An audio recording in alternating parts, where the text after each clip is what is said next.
What's going on YouTube? Today's video, I'm going to be showing you one way that you can ship your cards that you sell on eBay. So a couple years ago when I got back into the hobby, there were a bunch of cards that I would pull that I just were not interested in keeping. So tons of people will sell their cards, and for me personally, it's a great way to get money back that I can reinvest into more cards and more packs. But the number one most important thing to remember when you are shipping your cards and you are selling them is that your cards need to get to your buyer as safe and protected as possible. Because if your card arrives damaged, then you're not getting paid. The buyer's going to ask for a refund. And if they ship the cards back to you, they're damaged and they're pretty much useless to you. So you have to protect them as much as possible, and it's okay to be overprotective when you are shipping your cards. So I say eBay specifically because eBay just probably about, I want to say maybe a year and a half ago, gave sellers the option to sell using a plain white envelope. So any cards that are under $20 can be shipped through a plain white envelope. And this is great because this will only charge you about a max of 93 cents, which is awesome because then you save on shipping costs. It's a very good way to sell cheaper cards for a better shipping price.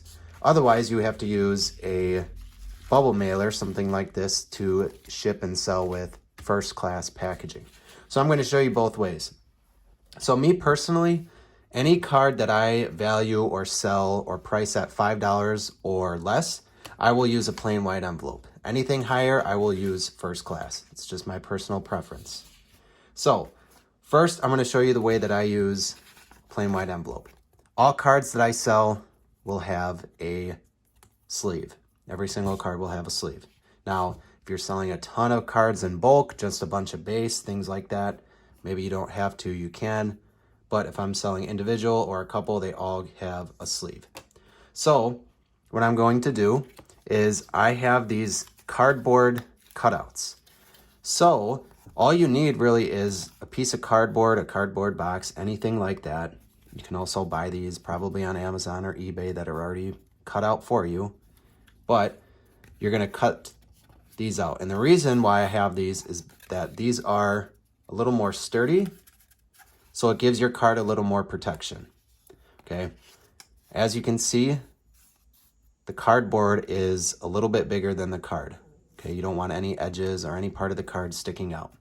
So all you're going to do is you're just going to put the card in the middle of your cardboard. And then what you're going to take is some blue painter's tape. And you are going to tape around each edge of your cardboard.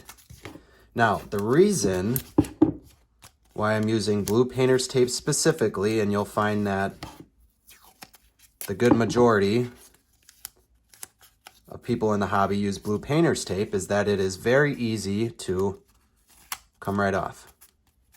Okay, it sticks well, but it's easy to come off. If you're using Scotch tape or duct tape or electrical tape, hopefully not any of those, it's a lot harder to get this off. It's sticky, okay, but it's easy to peel off and get to your card, okay? So now that we have our card covered in our cardboard, the next thing is I use the graded card sleeves, okay? They're just little bags like this with a sealable strip here. Okay, you can get these on Amazon, eBay. You can get these lots of places. Okay, so what I'm going to do is I'm going to place my card inside here. I'm going to rip this off and I'm going to fold it over and seal it. Okay, this gives a watertight, airtight seal to my card. Again, just protecting it a little more. After that, get your envelope, place your card inside, you can lick your sticky strip here, fold it over. Now, I don't trust these sticky seals, as you can tell, very loose. So that's why I have my Scotch tape. Okay, you could also use clear packing tape for this as well, but I think this works just fine. Tape it all off. You're going to attach your shipping label here, and then you put it in the mailbox. So again, this is for any card's final sale value that is under $20. Me, I do anything under $5. That's just my personal preference myself. Okay, anything under 20, it gives you the option to do this way.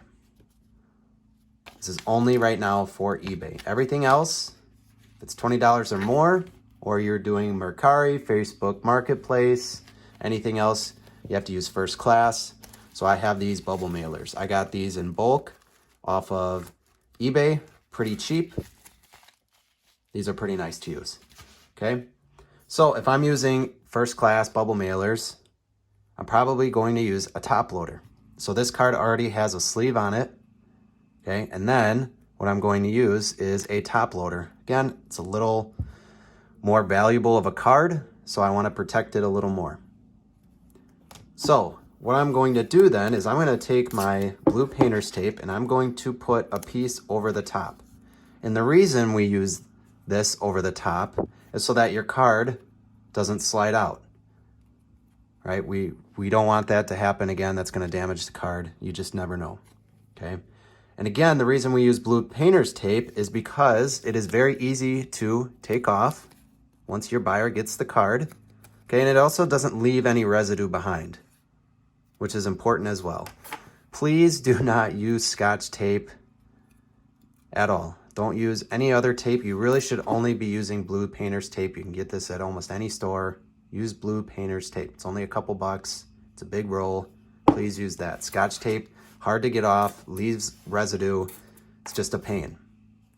Use blue painter's tape, okay? From there, we have our cardboard cutouts. Same thing. Want to make sure that the cardboard is bigger than the card and the top loader, okay? Place that on top.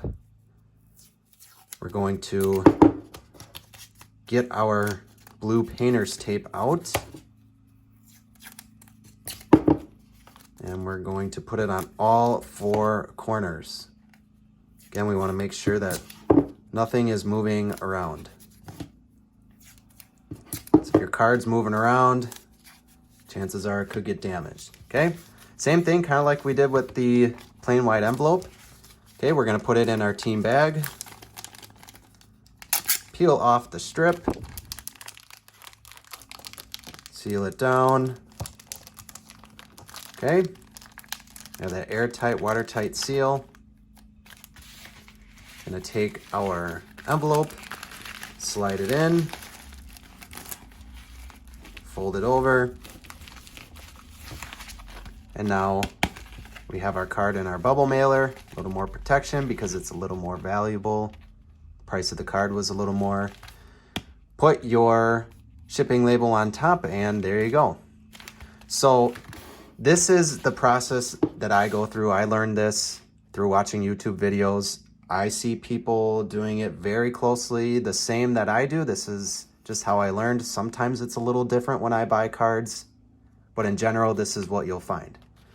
So again, this is eBay. Any cards, personally, $5 or less. These are cards, $5 or more. I make sure that on the shipping, because buyer pays shipping, I make sure that I do put that it's first class. I recently sold a card for $100. It was my highest selling card.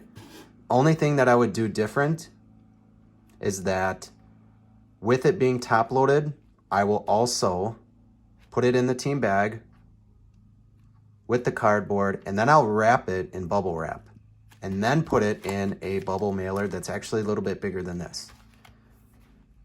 Again, the card is worth a little bit more money. There's a little more invested into it. You want to really make sure it's protected. That's why you're giving a little more protection. So didn't do a video on that, didn't show that, but I always can. But typically, most cards, I would say $5 or less, 5 to maybe 50, 25, doesn't matter. But this is the way I do it. Hopefully this helps some of you that are just getting started out. Again, this is my own way to do it. You're free to change it up any way you'd like. But again, most important thing is that your cards get to your buyer as safe and protected as possible. So hopefully that helps some of you guys. Please leave a like on the video, subscribe to the channel so we can keep making more videos, and have a great day.